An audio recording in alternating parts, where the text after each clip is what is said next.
naka ngay gagné xaalis ci Sénégal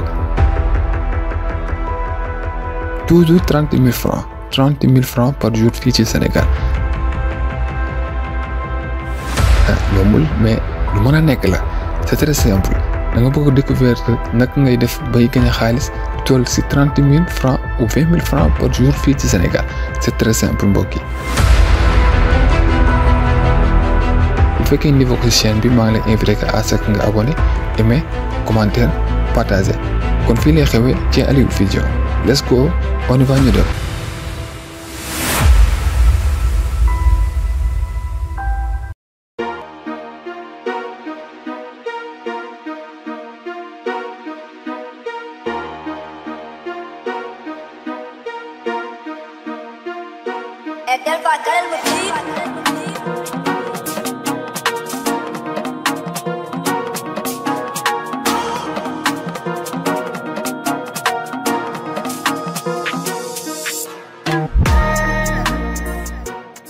Voilà gars yi comme ni leen ko waxee ci début de vidéo bi naka ngay def ba gagner lu toll ci 30 000 francs CFA par jour fii ci Sénégal ñun nag dañ leen jox stratégie ba nga xamante ne ci moom la ñuy utiliser bu ci gën a yomb mooy maanaam d'abord balaa ñu leen jox stratégie dañ leen jox outils ak capacité yoo xamante ne ci moo la war nga doog koo am pour mën a gagner xaalis ndax balaa ngaa mën a gagner xaalis il faut que nga am capacité ak matériel yu lay permettre nga mën a gagner xaalis lu ci njëkk nag mooy capacité ak qualité nga maîtriser li ngay def comme ça par exemple mënoo ñëw rek ni da nga bëgg a gagner xaalis ci YouTube wala nga bëgg a gagner xaalis ci ay vidéo wala say photo infographie métier infographie bi nga nekk te jàngoo ko c'est impossible loo jàngul mënoo koo tari loolu lu mënut a nekk la d'abord da ngay maîtriser li ngay def xam li ngay def xam règlement yi ngay def ba pare bi loolu weesoo nag nga doog am say matériel lu ci mel ni say machine wala say lépp loo xamante ne si day yëngu day laal ci li ngay yëngu ci mel ay caméra ak yooyu extra gannaaw bi ngay amee loolu ba pare nag ba nga maîtriser li nga xamante ne si mooy sa liggéey leen ngay def maanaam découverte li nga xamante ne si mooy lu xew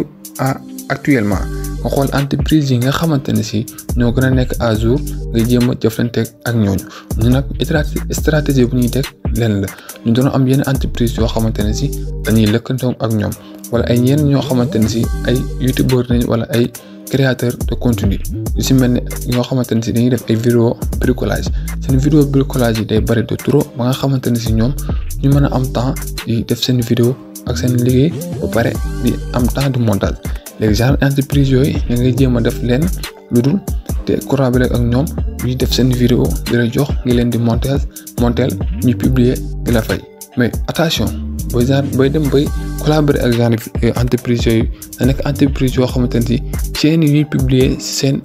contenu yi day nekk chaîne yoo xamante ne si da leen jural revenu par exemple comme YouTube am benn entreprise boo xamante ne si exemple lu ñu leen mën a jox ci ñu collaborer lañ mën a wax benn entreprise pâtisserie la boo xamante ne si ñoom dañuy def ay vidéo bricolage maanaam dañuy wane seen parfois ñuy defaree gâteau ak genre ñuy règlement yi nga xamante ne si moo war ci cuisine léegi seen vidéo day bari tellement que ba nga xamante ne si ñoom ñu mën a am temps wala duñu mën a am maîtriser bu ñu mën connaissance ak maîtriser bu ñu mën a monter vidéo yi léegi il faut que ñoom ñu mën a fay kenn koo xamante ne si vidéoiste la bu leen mën a jàppale ci loo xamante ne si dañ koy fay par jour mu leen di monter seen vidéo voilà c'est très simple léegi ñoom dañuy tourner rek parfois sax da ngay dem tourner leen monter leen daal leen indi ñoom ñu publier bu ko defee ñoom luñ lay fay dinañ ci am revenu voilà ñoom boobaa dinañ am revenu ci li nga xam ne mooy vidéo yi kon ni ma lay conseil bay dem bay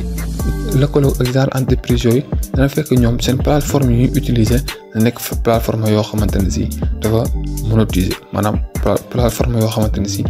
day gagner li nga xam ne mooy xaalis bu ko defee loolu dafa am beneen avantage léegi bu fekkee dafa nekk chaîne boo xamante ne si dañ koy suivre léegi ñoom bu ñu publier seen vidéo yi dina am ay qualité yu ñuy ci vidéo bi ñoom sax mën nañ laa defar promotion di diw ak diw moo defar li nga xam ne tamit si mooy vidéo yi bu ko defee yow di nga mën a am ay clients ci à travers vidéo boobu boobaa da nga am deux avantages ci vidéo boobu avantage bi bu njëkk mooy da ngay gagner sa xaalis ci vidéo bi ak publicité buñ lay defar boobaa yow da ngay amaat yeneen clients yoo xamante ne si mi ngi basé wu ci vidéo bi nga xamante ne si moom nga defar ba publier ko d'abord tamit di la conseil aussi nga créer li nga xamante ne si mooy say plateforme personnelle maanaam comme say yeneen réseaux sociaux yi ci mel ne ay TikTok Instagram Facebook Twitter ak yeneen yoo xamante ne si lépp loo liggéey rek da nga fay dagg ay extrait wala nga mën a jël say liggéey personnel di ko fa publier pour mën a jaay sa bopp bu ko defee dinañ mën a xam que ni kii ku professionnel la wala genre kii mën na lu muy def voilà. léegi yooyu da lay permettre que ngay attirer li nga xamante ne mooy attention nit ñi ba pare mën a gagner ay clients voilà gars yi ñun nag suñu stratégie tey lii la ñun nii nañu def li nga xamante ne si mooy comme stratégie bu ñuy teg pour mën a gagner xaalis sur internet te fi nga toog ngay toog tout juste da ngay mën a comprendre li nga xamante ne si mooy li temps bi di demee ak li moment bi laaj voilà gars yi j'espère que vidéo bi neex na leen di leen fàttali tamit ngeen abonné di aimer di commentaire di partager di leen wax ngeen wax seen xalaat ci commentaire yi di leen jox dig daje ci beneen vidéo jaa ngeen jëf